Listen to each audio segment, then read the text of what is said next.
Finished 1-1 draw in Ukraine. Vinny Perth was on commentary alongside Stephen Doyle. You're there, Vinny? Yeah, how are you doing, Joe? Yeah, great. So I think we have to chalk that up as very successful evening, very acceptable result, a great goal as well in Nathan Collins. We should probably touch on that as well.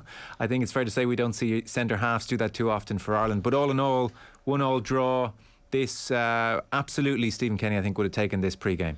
Yeah, I think for me, was a draw, a fair result. Probably Ukraine, 3 shots on target each. But I just thought this was one of the better performances I've seen from the Irish team, because it was complete. Like with 10 minutes to go, and I mean under Stephen Kenny, but 10 minutes to go, away from home, Ukraine, there was no panic. There was a lot of good passages to play, and we looked the more likely. You wouldn't say Kevin Keller was over-tested tonight. So, no, I was really impressed by it, and I think this week has taught me a big lesson about this Irish team. I think it really has, and there's a lot to learn from this week, I have to say, and some of the young players were sensational tonight.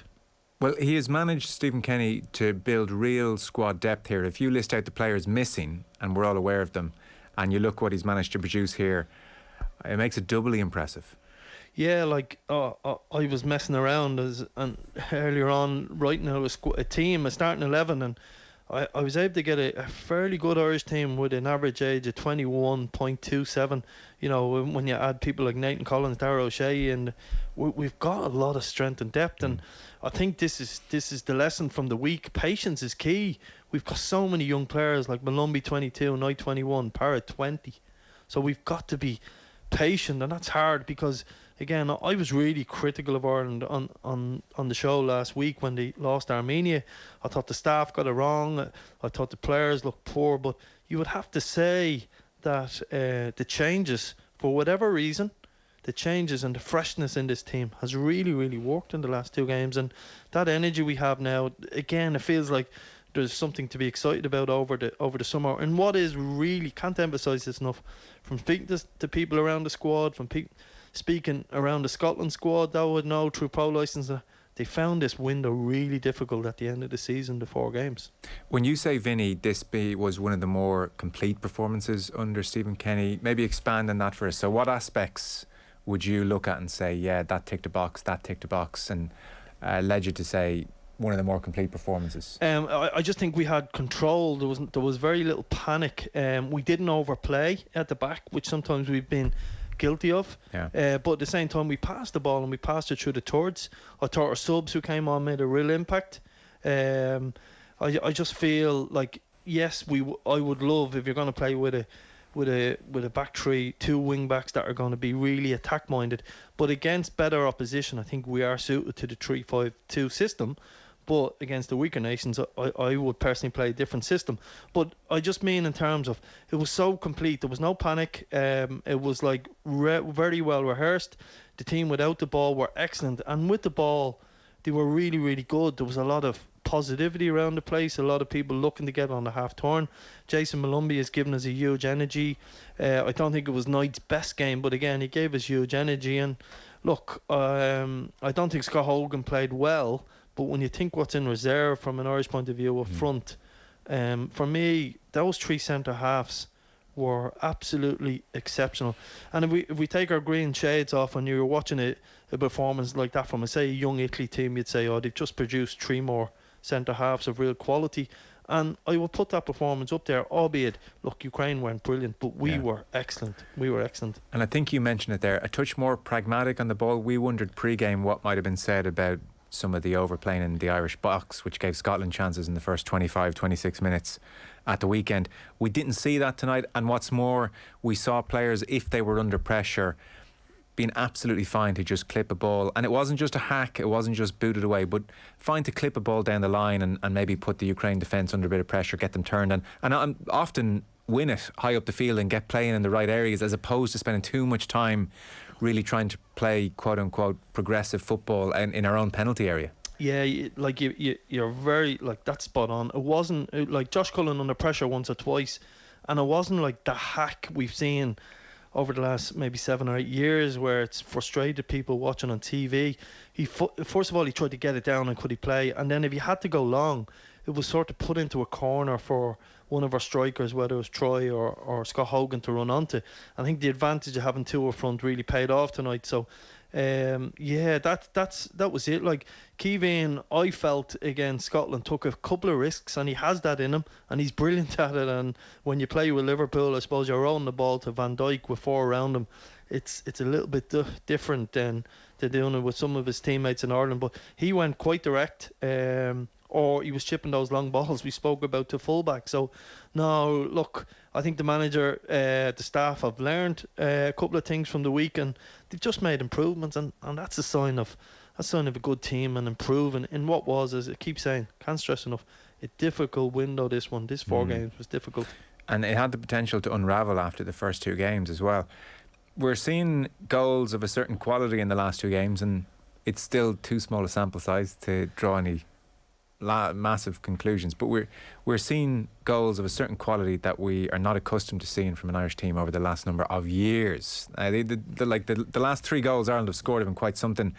What are we to say about Nathan Collins? I mean, you mentioned pre-game that you think Darragh O'Shea might end up being the best of the bunch. Okay, they keep overtaking each other here. This is like an F1 race, and I think Collins is in front now. Yeah, no, Nathan Collins was brilliant. I have to say, like, you know, if you know the story, the Collins I mentioned, I won't mention again, but the family is steeped in Irish football history, and I just think what a moment for him. And I think football is all about momentum, and you get confidence. And imagine the feeling of him walking off that pitch, taking that bit into his club form, where you'd imagine Burnley will have to hold on to him because of losing other centre halves. And I think this team can go on a journey, and that's why I think patience is the key with them. And I just find that goal, like, to have the confidence to do it. But again, players seize the moment. The way our centre half stepped into midfield and put Ukraine under pressure, that obviously came from the coaching staff. He stepped in, and then, listen, I'm sure they didn't coach him about dribbling past 3 or 4 players and rolling it onto his left foot and back onto the right, outside of the right, to finish. But what a brilliant moment for him personally, and something he'll probably never forget. So, oh no, and I have to say, a great day for the people at Cherry Orchard. They will really be buzzing about that one tonight. Yeah, it's amazing for all those people who've been there from the beginning. Collins, to his credit, and to the coaching ticket's credit, I suppose, as well, has been stepping in and taking balls in front of his man for the last couple of games. This was just the cherry on top. And you know that finish, Vinny, I mean, there's a certain lovely confidence in it to go with the outside of the boot, but it was also exactly the right way to finish that chance, the way the angle was. It was the only way to do that as a right-footed player, and he knew that himself. He knew he was doing exactly the right thing and was very relaxed in doing it. I would actually say, if you talk to him and he was being honest, he'd say it was a pretty routine finish for me. Yeah, and like what normal people do is they blaze them over the bar and they swing your left foot at it, and you panic as the keeper came out. And that was the key. Like, he was 12 yards out, keeper come charging at him, and actually the perfect finish, as you said, was outside of the right foot, and he just slid into the back of the net. And yeah, no, the composure of it, and look, the composure of him all night was just 1 or 2 little moments, and they'll happen with young players, but his composure, that goal was as good as you get. And look, we'll overanalyze Ireland to death when the time comes, but you can't always score great goals, so we could do with a couple like Alan Brown, some half a yard. But I think the nation, a lot of football fans will really be, and we, you know, the way we're half split, Stephen Kenny camp and the other camp. I think the Stephen Kenny camp will enjoy tonight and goals like that and that performance. I think even the other camp now have to recognise there's something very good happening with this team, though.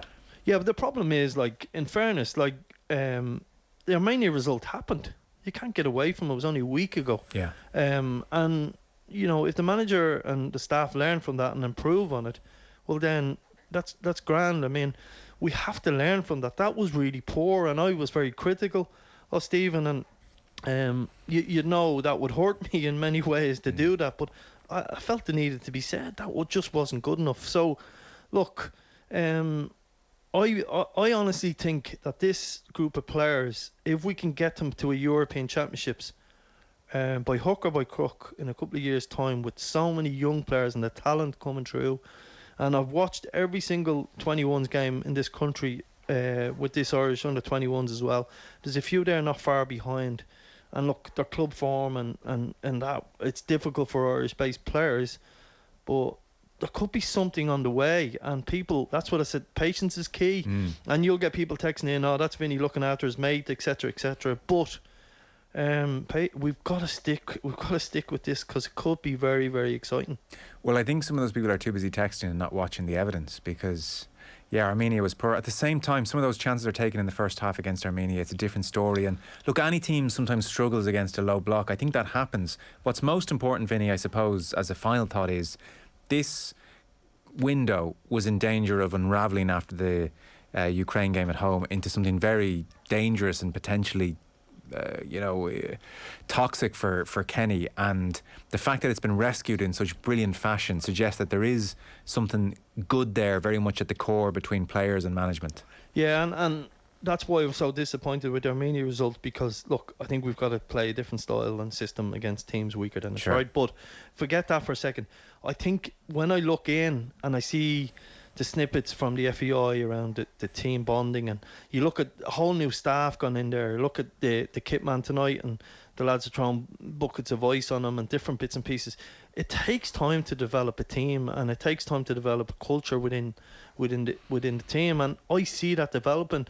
You see the players, they look really close. There's this, you have to say that this sort of reflects modern Irish society, the way the team is and the players that are in and around it. And look, we can all look at the Premiership and we love it, and we shouldn't be critical of anyone who has those high standards, but we're coming from a different area now in Irish football, and we've got to, I keep saying it, we've got to be patient with this group, because we're going to have the odd bad bump on the road, but we can't afford to continuously drop points or lose to teams like Armenia. But at the same time, this team, like I keep saying it, Obafemi, Parrott, 20, 21. There's so many of those players. Nathan Collins, 21. There's something bubbling here, and we just need a little bit of breathing space. For sure. Listen, thank you so much for this evening. Thank you. Vinny Perth was on commentary alongside Stephen Doyle. So our football show coverage was brought to you with Sky, proud partner of the women's national football team. Out, believe together, and we can go anywhere.